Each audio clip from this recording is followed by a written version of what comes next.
स्वागत है आपका दोस्तों बिहार न्यूज में। मैं हूं फिरदौस गनी और आप देख रहे हैं केडीबी लाइव। दोस्तों आज हो चुका है 16 दिसंबर 2025। तो आज की पूरे बिहार की टॉप न्यूज लेकर आए हैं आपके लिए। वीडियो शुरू करने से पहले आपसे एक रिक्वेस्ट है कि अगर आप पहली बार इस चैनल पर आए हैं तो चैनल को सब्सक्राइब करके बेल आइकन को प्रेस कर दीजिए और साथ ही साथ वीडियो को लाइक कर दीजिए, अपने दोस्तों के साथ शेयर भी कीजिए। तो चलिए चलते हैं आज की खबरों की ओर। दोस्तों आज बिहार न्यूज की शुरुआत सबसे पहले करेंगे कि बिहार के मुख्यमंत्री नीतीश कुमार का एक वीडियो सोशल मीडिया पर जम करके वायरल हो रहा है। जिस वीडियो में नीतीश कुमार एक मुस्लिम महिला के मुंह से हिजाब हटाते हुए देखा जा सकता है। जहां दरअसल बात यह है कि मुख्यमंत्री नीतीश कुमार एक कार्यक्रम में एक महिला डॉक्टर के मुंह से हिजाब उतारते हुए देखा जा रहा है। अब ये वीडियो सोशल मीडिया पर जम करके वायरल हो रहा है। दरअसल बात यह है कि नीतीश कुमार एक कार्यक्रम में आयुष चिकित्सकों को नियुक्ति पत्र बांट रहे थे। इस दौरान मुख्यमंत्री नीतीश कुमार ने दीप प्रज्वलित करके कार्यक्रम का शुभारंभ किया। स्वास्थ्य विभाग के तरफ से आयोजित इस कार्यक्रम का मुख्य उद्देश्य बिहार की स्वास्थ्य सेवाओं को और अधिक सुदृढ़ बनाना तथा परंपरागत चिकित्सक का शुभारंभ किया। इस दौरान उन्होंने बुर्के में आई मुस्लिम आयुष चिकित्सक के चेहरे पर लगा हिजाब अचानक से नीचे कर दिया। अचानक नीतीश कुमार के इस कदम से वहां पर मौजूद हर कोई हैरान रह गया। इस पूरी घटना का वीडियो वायरल हो गया है। यह नीतीश कुमार ने आयुष डॉक्टर्स को नियुक्ति पत्र देते वक्त महिला डॉक्टर नुसरत परवीन का हिजाब अपने हाथ से हटा दिया। नुसरत को मुख्यमंत्री नीतीश कुमार ने पहले तो नियुक्ति पत्र दिया, इसके बाद उसे देखने लगे। जब महिला भी मुख्यमंत्री को देख करके मुस्कुराई। सीएम नीतीश कुमार ने हिजाब की ओर इशारा करते हुए पूछा कि ये क्या है जी। महिला ने जवाब दिया है कि हिजाब है सर। सीएम नीतीश कुमार ने कहा है कि हटाइए इसे। इसके बाद मुख्यमंत्री नीतीश कुमार ने खुद अपने हाथ से महिला का हिजाब हटा दिया। जब महिला थोड़ी देर के लिए असहज हो गई, आसपास मौजूद लोग हंसने लगे। कार्यक्रम में मौजूद अधिकारियों ने महिला को नियुक्ति पत्र फिर थमाया और फिर जाने का इशारा किया। महिला फिर वहां से चली गई। ये वीडियो सोशल मीडिया पर जमकर के वायरल हो रहा है। वहीं पर आरजेडी ने कहा है कि नीतीश कुमार अब पूरी तरीके से 100% संघी हो चुके हैं। इस वीडियो को आरजेडी ने अपने आधिकारिक एक्स हैंडल पर शेयर करके लिखा है कि ये क्या हो गया है नीतीश कुमार जी को। मानसिक स्थिति बिल्कुल ही अब दयनीय स्थिति में पहुंच चुकी है। या नीतीश बाबू अब 100% संघी हो चुके हैं। दोस्तों बुलडोजर एक्शन पर सम्राट चौधरी ने कहा कि अभी थोड़ा सफाई अभियान चला रहे हैं। दरअसल बात यह है कि बिहार के उप मुख्यमंत्री सह गृह मंत्री सम्राट चौधरी ने एक बार फिर से अपने तेवर दिखाए हैं।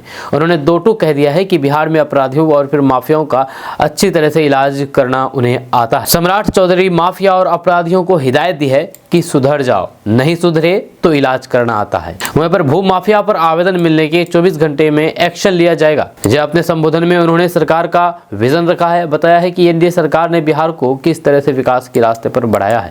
सम्राट चौधरी ने कहा है कि मुख्यमंत्री नीतीश कुमार ने उन्हें गृह विभाग सौंपा है। उनका काम बिहार के माफिया को ठीक करना है।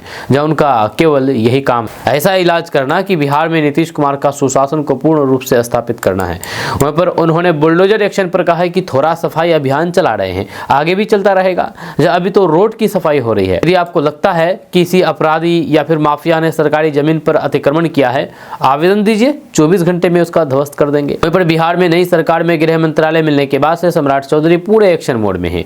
इस क्रम में लगातार कार्रवाई की जा रही है। एंटी रोमियो स्क्वाड की तौर पर बिहार में अभिया ब्रिगेड काम करेगी। वहीं पर इस तरह हर जिले में बुलडोजर एक्शन चला रहा है। अतिक्रमण पर लगातार कार्रवाई की जा रही है। जेलों में निगरानी पर विभाग की विशेष नजर है। 10,000 सीसीटीवी कैमरे में लगाए जाएंगे।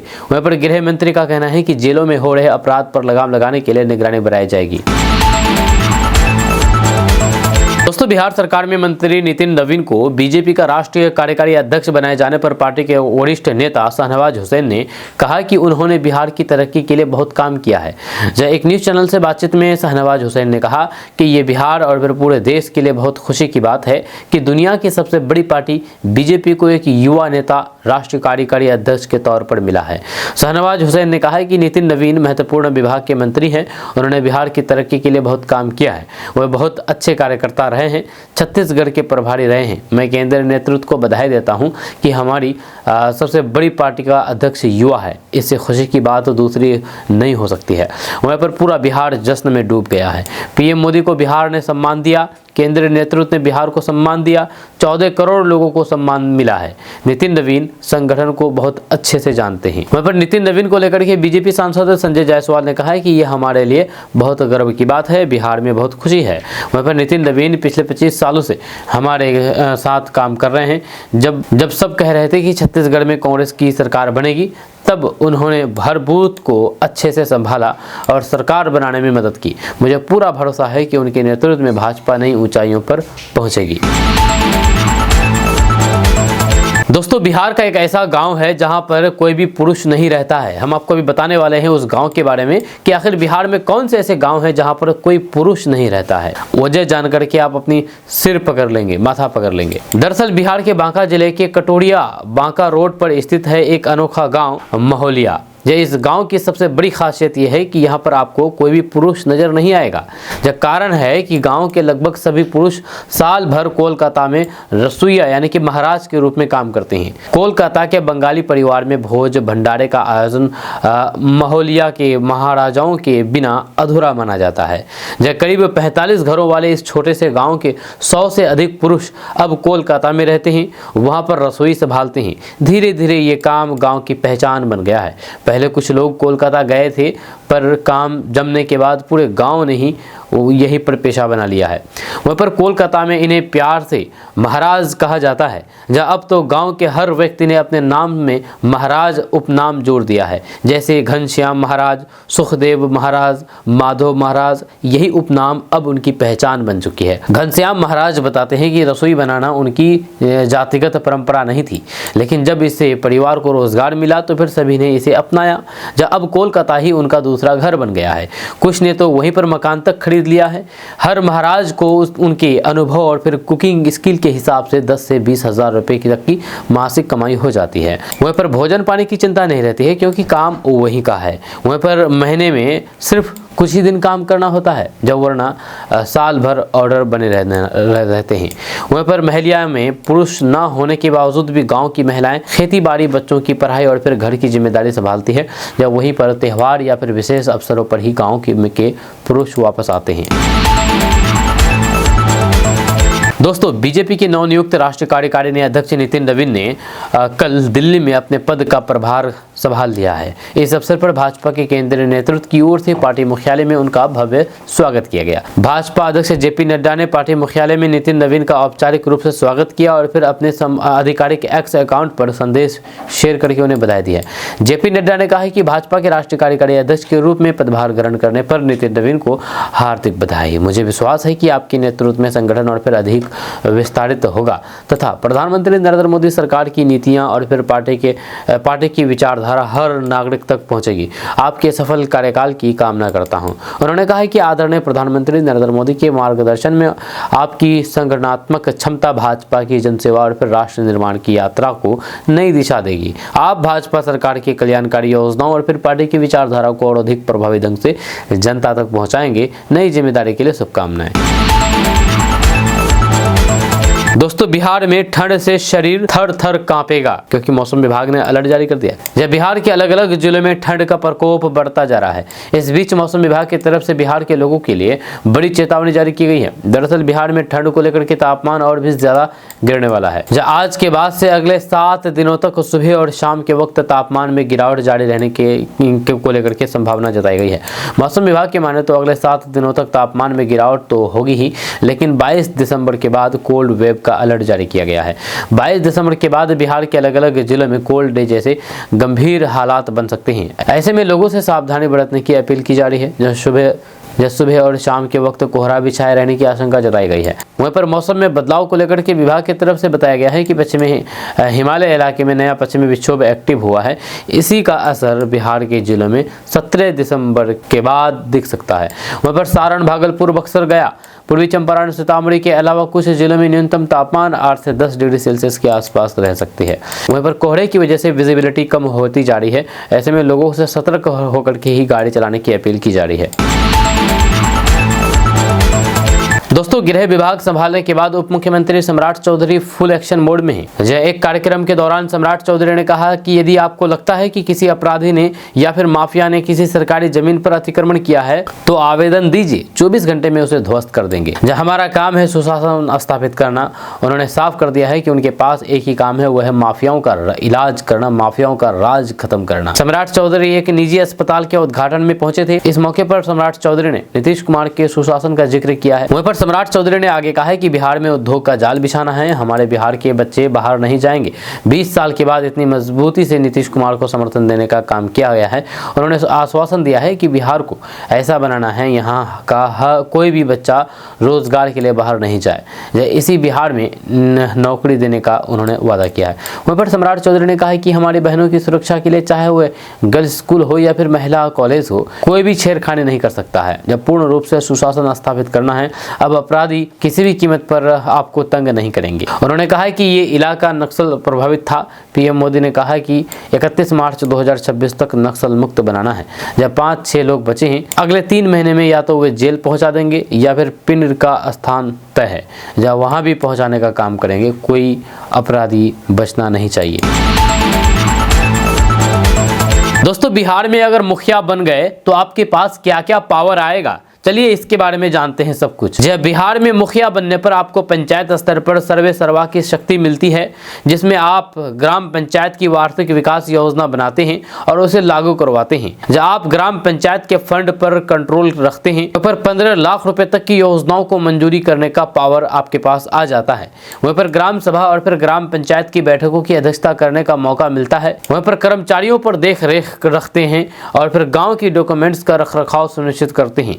पर साथ ही साथ सार्वजनिक सुविधाओं और फिर सामाजिक कल्याण कार्यों जैसे अतिक्रमण हटाना और आपदा में सहायता का प्रबंधन करने का राइट आपको मिल जाता है। वहीं पर मुखिया अपने पंचायत क्षेत्र में विकास की धुरी होते हैं। उन्हें कई योजनाओं के कार्यान्वयन और फिर ग्राम पंचायत के कोष के प्रबंधन की जिम्मेदारी दी जाती है। जब पंचायत क्षेत्र के लिए वार्षिक विकास योजना तैयार करना और फिर ग्राम सभा की बैठकों की अध्यक्षता करते हुए उसे अनुमोदित करने की जिम्मेदारी मुखिया को मिल जाती है। वहीं पर मुख्यमंत्री नीतीश कुमार की सरकार ने मुखिया के अधिकारों में इजाफा करते हुए उन्हें विकास कार्यों के लिए बड़ी धनराशि की प्रशासनिक स्वीकृति देने का शक्ति प्रदान की है। हाल के फैसलों के अनुसार वे मनरेगा योजना में 1 लाख तक की और फिर अन्य विकास योजनाओं में 15 लाख रुपए तक की योजनाओं को लागू करने का इंतजाम कर सकते हैं। वहीं पर ग्राम पंचायत की ओर से तय किए गए टैक्सों, चंदे और फिर अन्य शुल्कों की वसूली का प्रबंध भी मुखिया कर सकता है। वहीं पर साथ ही ग्राम पंचायत का वार्षिक बजट तैयार करके उसे पास भी मुखिया कराता है। वहीं पर मुखिया ग्राम पंचायत के प्रशासनिक मुखिया होते हैं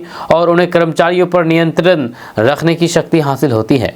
साथ ही साथ वे लोकतांत्रिक भागीदारी सुनिश्चित करते हैं। ग्राम सभा और फिर ग्राम पंचायत की बैठकों को समय पर आयोजित करना और फिर उनकी अध्यक्षता करना। ग्राम सभा की कम से कम 4 बैठकें एक कैलेंडर वर्ष में आयोजित करना अनिवार्य है। वहीं पर ग्राम पंचायत के सभी रजिस्टर और फिर अभिलेखों के उचित रखरखाव का इंतजाम सुनिश्चित करना। ग्राम पंचायत के अधीन कार्यरत कर्मचारियों के कार्यों पर प्रशासनिक देख रेख और फिर दिशा निर्देश देना। वहीं पर शारीरिक और फिर मानसिक रूप से निशक्त व्यक्तियों के लिए सामाजिक कल्याण की योजनाएं लागू करने के साथ गांव में खेल कूद, सांस्कृतिक गतिविधियों को बढ़ावा देने की जिम्मेदारियां मुखिया की ही होती है। वहीं पर मुखिया पंचायत की तकदीर और तस्वीर बदल सकती है। जी हाँ, विकास और प्रशासन के अलावा मुखिया को गांव में शांति और व्यवस्था बनाए रखने तथा आपात स्थिति से निपटने में भी महत्वपूर्ण शक्ति होती है, जिसमें सार्वजनिक स्थानों पर हुए अतिक्रमण को हटाने की कार्रवाई का इंतजाम करना भी होता है। वहीं पर बाढ़, सुखाड़ या फिर अन्य प्रशासनिक आपदाओं के समय आम जनों को सहायता प्रदान करने के लिए तुरंत कार्रवाई करना शामिल है। वहीं पर सार्वजनिक स्थानों पर कूड़ेदान की व्यवस्था करना, झोपड़ियों और फिर शेडों के निर्माण और नियंत्रण का प्रबंधन मुखिया करता है। वहीं पर मुखिया का पद पंचायत के विकास के हर पहलू को छूता है। ये अधिकार और फिर जिम्मेदारी का एक शक्तिशाली मिक्सचर है जो मुखिया को अपने कार्यकाल में गांव की तस्वीर बदलने का अवसर प्रदान करता है। दोस्तों अभी हम बात करेंगे कि राष्ट्रीय अध्यक्ष से आखिर राष्ट्रीय कार्यकारी अध्यक्ष पद कितना अलग होता है, क्योंकि बीजेपी के फैसले के बाद लोग इसके बारे में कंफ्यूज हैं कि राष्ट्रीय अध्यक्ष पद से राष्ट्रीय कार्यकारी अध्यक्ष पद अलग कितना होता है। आपको जैसे कि पता ही होगा कि बिहार सरकार में मंत्री रहे नितिन नवीन को ये जिम्मेदारी सौंपी है, यानी कि राष्ट्रीय कार्यकारी अध्यक्ष पद की जिम्मेदारी सौंपी गई है।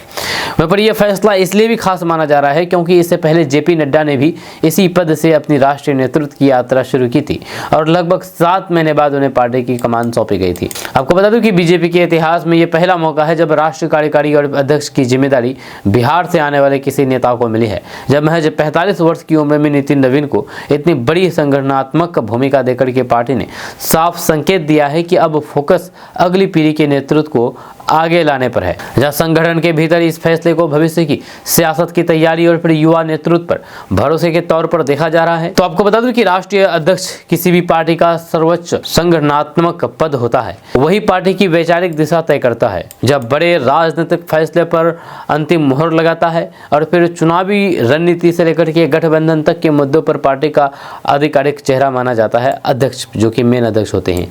वहीं पर संगठन के भीतर नियुक्तियां, अनुशासनात्मक कार्रवाई और राज्यों के इकाइयों पर नियंत्रण आम तौर पर राष्ट्रीय अध्यक्ष के अधिकार क्षेत्र में आता है। वहीं पर सार्वजनिक मंचों और फिर मीडिया में भी राष्ट्रीय अध्यक्ष को ही पार्टी की आवाज माना जाता है। वहीं पर इसके मुकाबले राष्ट्रीय कार्यकारी अध्यक्ष का पद अपेक्षाकृत अलग प्रकृति का होता है। यह पद अक्सर तब बनाया जाता है जब पार्टी संगठन बहुत बड़ा हो जाए या फिर राष्ट्रीय अध्यक्ष की जिम्मेदारियां ज्यादा फैल गई हो। वहीं पर कार्यकारी अध्यक्ष का काम रोजमर्रा के संगठनात्मक संचालन को संभालना, राज्यों के नेताओं से समन्वय रखना, अभियानों की निगरानी करना और राष्ट्रीय अध्यक्ष के निर्देशों को जमीन पर लागू कराना होता है। कई बार यह पद संक्रमणकालीन व्यवस्था के तौर पर भी बनाया जाता है ताकि सत्ता का संतुलन बना रहे या फिर नेतृत्व परिवर्तन धीरे धीरे हो सके। वहीं पर सबसे अहम फर्क यह है कि राष्ट्रीय कार्यकारी अध्यक्ष आमतौर पर राष्ट्रीय अध्यक्ष के अधीन काम करता है, जब उसके फैसले अंतिम नहीं होते हैं,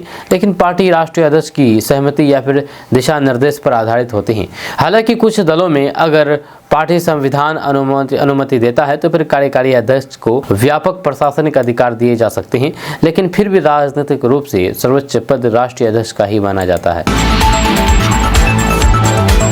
दोस्तों चुनाव में गेम चेंजर बनी जीविका दीदियों को सरकार ने बड़ा तोहफा दिया है। 1,40,00,000 जीविका दीदियों को अपना बैंक मिलेगा। जी हाँ, अपना बैंक, जिसमें पंचायत स्तर पर बैंकिंग और सस्ता लोन मुहैया कराएंगे। जी हाँ, दरअसल बात है कि बिहार की ग्रामीण अर्थव्यवस्था में क्रांतिकारी बदलाव लाने वाली और फिर विधानसभा चुनाव में गेम चेंजर साबित हुई जीविका दीदियों के लिए नीतीश सरकार ने बड़ा कदम उठाया है। श्रवण कुमार ने बताया है कि अभी जीविका दीदियों को छोटी रकम जमा करने के लिए भी काफी परेशानी उठानी पड़ती है। उन्होंने कहा है कि आज हमारी जीविका दीदी बैंक में 2,000 रुपये जमा करने जाती है तो फिर सुबह 11 बजे लाइन में लगती है और फिर शाम हो जाती है, उनका पूरा दिन खराब हो जाता है। मंत्री ने घोषणा की है कि इस समस्या को खत्म करने के लिए सरकार हर ग्राम पंचायत में जीविका बैंक खोलेगी। अब पैसे जमा करने और लेन देन का सारा काम जीविका के अपने इसी बैंक से होगा, जिससे महिलाओं का समय और फिर पैसा दोनों बचेगा। दोस्तों कांग्रेस की रैली में प्रधानमंत्री मोदी के खिलाफ लगाए गए नारों के बाद विवाद जारी है। अब इस पर पूर्णिया से सांसद पप्पू यादव की प्रतिक्रिया सामने आई है। पप्पू यादव ने प्रधानमंत्री नरेंद्र मोदी पर निशाना साधते हुए कहा कि गाय जेवर सांड क्या क्या नहीं बोलते हैं। ये नीतीश कुमार के बारे में क्या कहा था, डीएनए से बड़ी गाली होती है क्या। वहीं पर पप्पू यादव ने कहा है कि कांग्रेस के मंच से कोई भी बात नहीं कही गई है। जो किसी कार्यकर्ता ने कहीं पर कुछ भी कहा हो वह सदन का मुद्दा कभी नहीं बना। जो सत्ता पक्ष सदन नहीं चलने दे रहा है। प्रधानमंत्री नरेंद्र मोदी के खिलाफ कोई भी बयान नहीं दिया गया। प्रदूषण, दहशतगर्द हमलों जैसे मुद्दे पर चर्चा नहीं हो रही है तो फिर समझिए इस देश के प्रति सरकार गंभीर नहीं है। वहीं पर सांसद पप्पू यादव ने कहा कि एक बच्ची ने कहा कि पप्पू अंकल ऑनलाइन एजुकेशन करा दीजिए, नहीं तो फिर कोई भी बच्चे नहीं बचेंगे। ये 1% लोग जो सदन आते हैं उनके बच्चे, पत्नी, परिवार को क्या देना होता है। मिडिल क्लास के लोगों की जिंदगी तबाह हो रही है। वहीं पर दिल्ली के रामलीला मैदान में कांग्रेस ने वोट चोरी के मुद्दे पर प्रदर्शन किया था। इस दौरान प्रधानमंत्री नरेंद्र मोदी के विरोध में नारे लगे।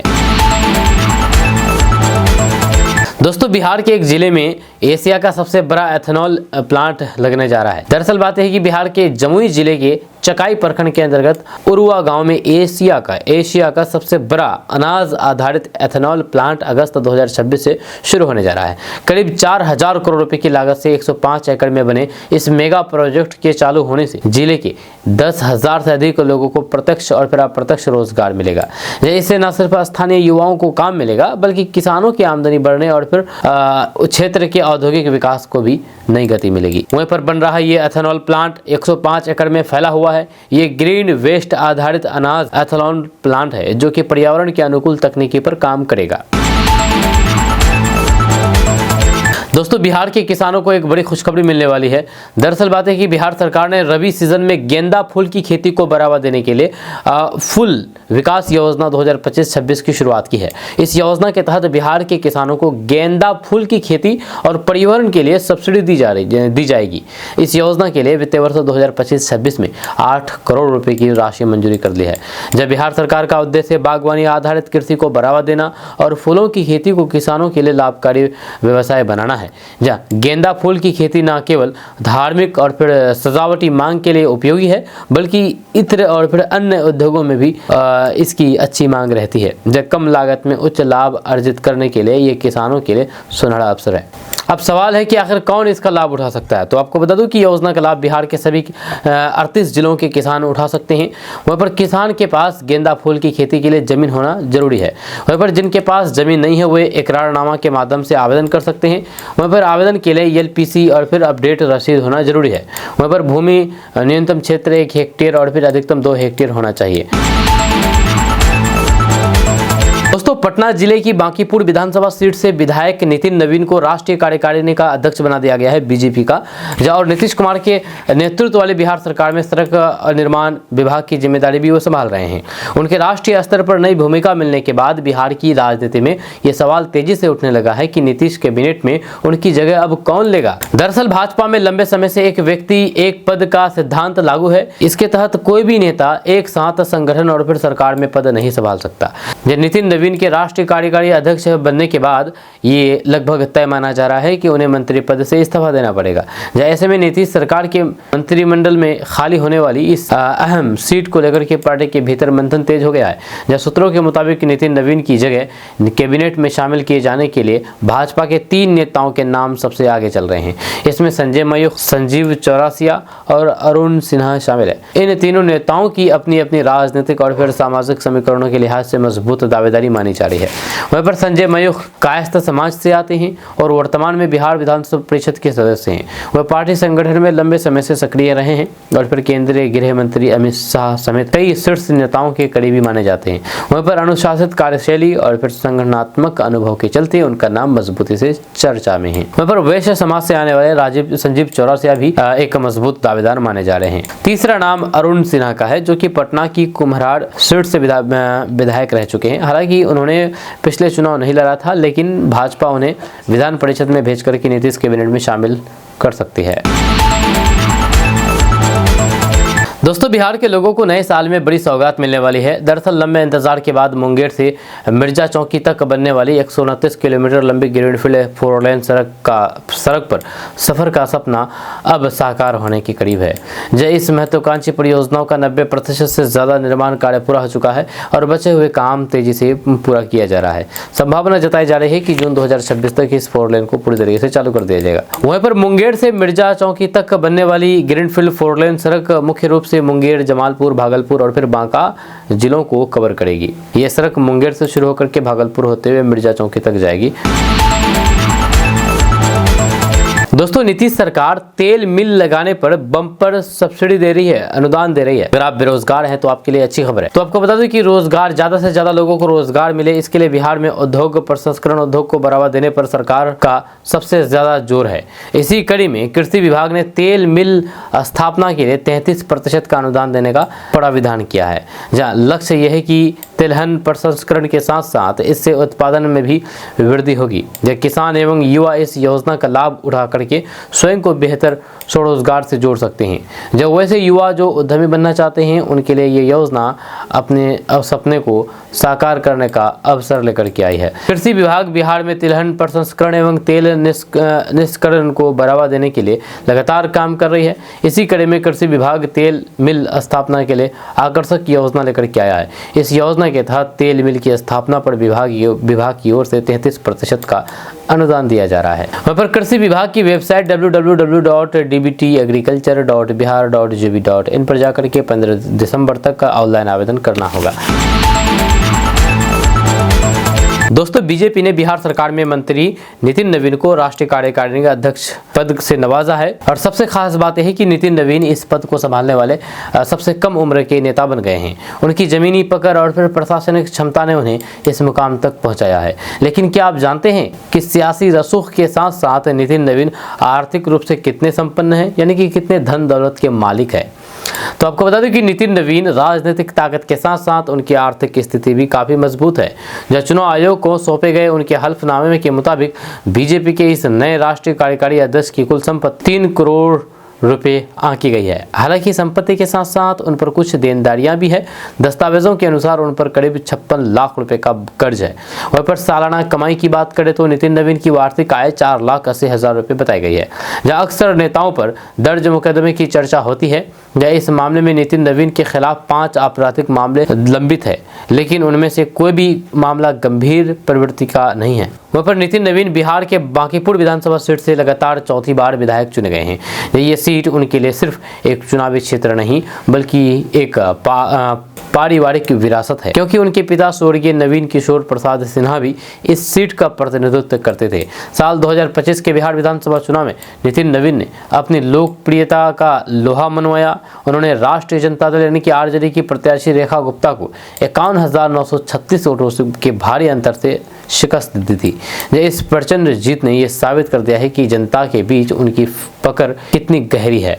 इसी जीत के बाद उन्हें बिहार में बनी नीतीश कुमार और फिर सम्राट चौधरी के नेतृत्व वाली सरकार में मंत्री पद की जिम्मेदारी भी सौंपी गई। वहाँ पर नितिन नवीन को ये बड़ी जिम्मेदारी रातों रात नहीं मिली है, बल्कि इसके पीछे वर्षों का संगठनात्मक संघर्ष है। जब भारतीय जनता युवा मोर्चा में रहते हुए उन्होंने कई बड़े आंदोलन में सक्रिय भूमिका निभाई थी, चाहे वह जम्मू कश्मीर में राष्ट्रीय एकता यात्रा हो या फिर 1965 के शहीदों के सम्मान में गुवाहाटी से तवांग तक की श्रद्धांजलि मार्च। नितिन नवीन हमेशा अगली कतार में खड़े नजर आए। इसके अलावा संगठन ने जब भी उन्हें बिहार से बाहर भेजा, उन्होंने खुद को साबित किया है। सिक्किम और छत्तीसगढ़ में पार्टी के प्रभारी और फिर सह प्रभारी के रूप में उनके काम की काफी सराहना हुई है। खास करके छत्तीसगढ़ में बीजेपी की चुनावी जीत में उनकी रणनीतियों का बड़ा योगदान माना जाता है। दोस्तों, बिहार सरकार के निर्देश के बाद जिला प्रशासन द्वारा लगभग सभी जिलों में नगर निगम क्षेत्र में लगातार अतिक्रमण हटाओ अभियान चलाया जा रहा है। इस दौरान कई सरकारी भूमि को अस्थायी अतिक्रमण से मुक्त कराए गए हैं, तो वहीं पर कई सड़कों को भी अस्थायी अतिक्रमण से मुक्ति दिलाई गई है। जहां अस्थायी अतिक्रमण हटाओ अभियान के बाद अब जिला प्रशासन के निर्देश पर अस्थायी अतिक्रमण हटाने को लेकर के अभियान तेज कर दी गई है। दूसरे चरण में सरकारी भूमि पर अस्थायी अतिक्रमण हटाने करने वाले अब नगर निगम के निशाने पर आ गए हैं। दोस्तों, क्या कांग्रेस में प्रशांत किशोर शामिल होने जा रहे हैं? दरअसल प्रियंका गांधी से गुप्त मुलाकात के बाद अटकलों का बाजार गर्म है। जहां कांग्रेस पार्टी के वरिष्ठ नेता प्रियंका गांधी वाड्रा से प्रशांत किशोर की हालिया मुलाकात ने राजनीति में नए सिरे से अटकलों का जन्म दे दिया है। बिहार विधानसभा चुनाव में जनसुराज पार्टी के बेहद निराशाजनक प्रदर्शन के बाद प्रशांत किशोर और फिर कांग्रेस के बीच संभावित समझौते की चर्चा जोरों पर है। आपको बता दूं कि बिहार विधानसभा चुनाव के 1 महीने के बाद जनसुराज पार्टी के प्रमुख प्रशांत किशोर ने कांग्रेस पार्टी की वरिष्ठ नेता प्रियंका गांधी वाड्रा से मुलाकात की है। आपको बता दें कि ये बैठक अपने आप में बहुत खास है, क्योंकि प्रशांत किशोर और कांग्रेस के बीच पिछले कुछ वर्षों काफी मतभेद रहे हैं। प्रशांत किशोर ने 2020 के बिहार चुनाव प्रचार के दौरान कांग्रेस द्वारा उठाए गए कुछ मुद्दों पर आपत्ति जताई थी। उन्होंने चुनावी मुद्दों के रूप में मतदाता सूची में संशोधन और फिर राहुल गांधी के वोट चोरी अभियान खारिज कर दिया था। हालांकि उनका खुद का चुनावी प्रदर्शन भी निराशाजनक रहा था, और जहां उनकी जनसुराज पार्टी को एक भी सीट नहीं मिली, जहां और फिर 38 उम्मीदवारों में से 236 की जमानत जब्त हो गई। जब वहीं पर कांग्रेस का प्रदर्शन भी खराब रहा, जब उसने 61 सीटों में से सिर्फ 6 सीटें जीती, जबकि 2020 में उसे 19 सीटें मिली थी। जी हाँ, आपको बता दें कि प्रशांत किशोर का राहुल गांधी से पुराना संबंध रहा है, चाहे वह राजनीतिक रूप में हो या फिर राजनेता के रूप में। 2021 में जेडीयू से निष्कासित होने के बाद उन्होंने गांधी परिवार में संपर्क किया था और फिर कांग्रेस को पुनर्जीवित करने का प्रस्ताव दिया था। इसके बाद 2022 में दोनों के बीच बातचीत शुरू हुई थी। अप्रैल 2022 में सोनिया गांधी के आवास पर एक बैठक आयोजित की गई, जिसमें राहुल गांधी, प्रियंका गांधी और फिर अन्य वरिष्ठ नेता उपस्थित थे। इस बैठक में प्रशांत किशोर ने कांग्रेस के शीर्ष नेतृत्व को पार्टी के भविष्य के लिए अपनी विस्तृत योजना प्रस्तुत की थी। इसके बाद सोनिया गांधी ने प्रशांत किशोर के प्रस्ताव पर विचार करने के लिए एक समिति गठित करने का निर्णय लिया था। प्रशांत किशोर तब कांग्रेस में शामिल होने की इच्छुक थे, लेकिन जल्द ही कांग्रेस नेतृत्व ने प्रशांत किशोर को एक सशक्त कार्यवाही समूह में शामिल होने का प्रस्ताव दिया, जिसे उन्होंने ठुकरा दिया। प्रशांत किशोर ने पार्टी में अधिक अधिकार और फिर स्वतंत्रता की मांग की थी, जिससे बातचीत टूट गई। दोस्तों, महज 45 साल के नितिन नवीन को पार्टी का राष्ट्रीय कार्यकारी अध्यक्ष बनाकर के भाजपा ने हिंदी पट्टी में बड़ा सियासी संदेश दे दिया है। भाजपा ने राजनीति में परिवारवाद पर प्रहार के अपने अभियान को और धारदार बनाने का भी पैगाम दे दिया है। जब महज 2 दशक पहले सियासत में कदम रखने वाले एक युवा नेता को बड़ी जिम्मेदारी देकर के ये भी संदेश दिया है कि भाजपा में कार्यकर्ता की प्रतिभा को सम्मान मिलता है।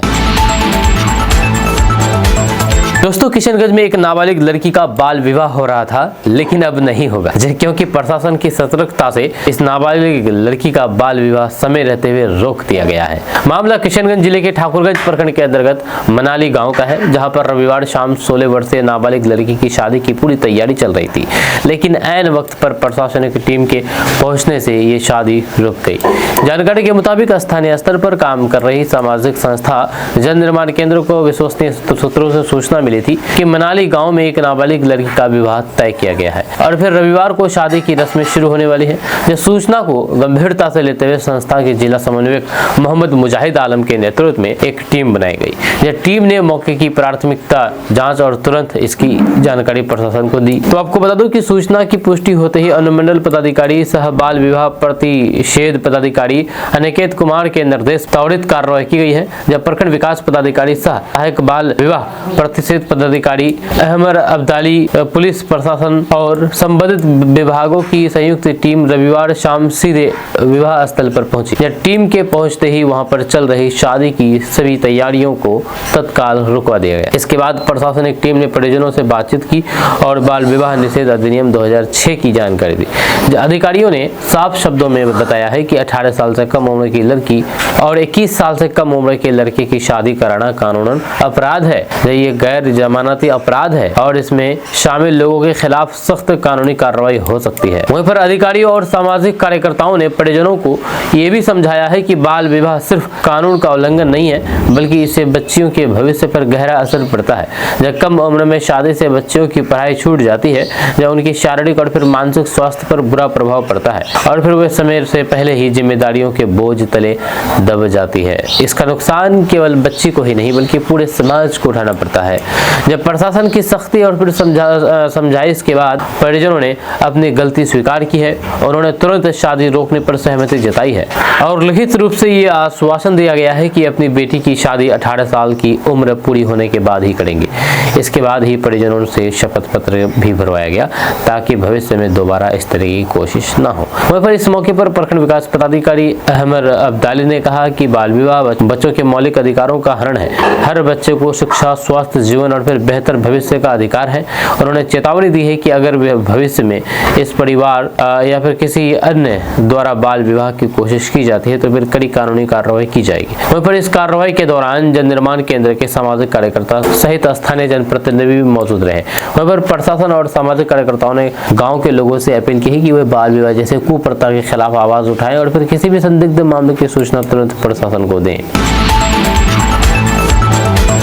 दोस्तों अगर आप किशनगंज आते हैं तो आप गलत हरकत करना अब छोड़ दीजिए, क्योंकि अब आप पर तीसरी आंख से नजर रखी जा रही है। किशनगंज शहर में तीसरी आंख से नजर रखी जा रही है और साथ ही साथ यहाँ पर अपराध करने वालों की अब खैर नहीं है। किशनगंज में अगर किसी भी तरीके के अपराध किया जाता है तो अब उन पर तीसरी आंख से नजर रखी जाएगी और उसकी पहचान करके उसको दंड किया जाएगा। दरअसल बात यह है कि किशनगंज शहर की सुरक्षा व्यवस्था को मजबूत करने और अपराध पर लगाम लगाने के लिए नगर परिषद ने बड़ा कदम उठाया है। अब किशनगंज के चौक चौराहों, बाजारों और फिर व्यस्त सड़कों पर हर गतिविधि कैमरे की नजर में होगी। नगर परिषद की ओर से किशनगंज शहर में 60 से ज्यादा आधुनिक सीसीटीवी कैमरे लगाए जा रहे हैं, जिससे 24 घंटे निगरानी संभव हो सकेगी।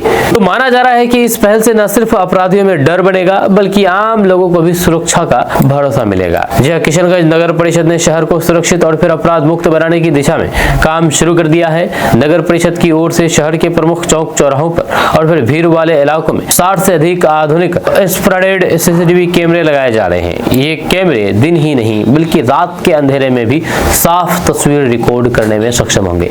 नगर परिषद अध्यक्ष इंद्रदेव पासवान ने बताया है कि किशनगंज एक सीमावर्ती जिला है और यहाँ अपराध, ट्रैफिक जाम और दुर्घटनाओं की समस्या लगातार बढ़ रही थी।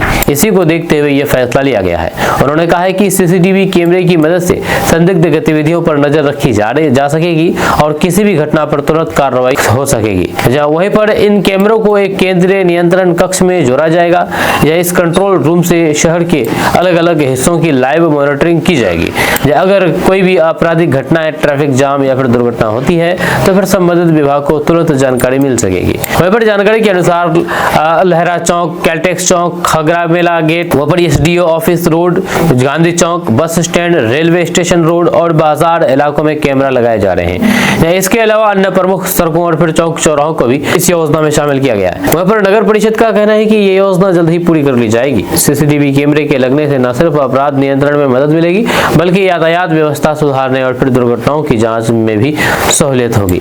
कुल मिलाकर के किशनगंज को अब हाईटेक निगरानी व्यवस्था से जोड़ने की तैयारी में है। वहाँ पर शहर वासियों को उम्मीद है कि 24 घंटा 7 दिन कैमरे की निगरानी से अपराध पर लगाम लगेगी और फिर किशनगंज एक ज्यादा सुरक्षित शहर बनेगा। आपका इसके बारे में क्या कहना है नीचे कमेंट बॉक्स में कमेंट करके जरूर बताइएगा। मिलते हैं नेक्स्ट वीडियो के साथ। जय हिंद, जय भारत।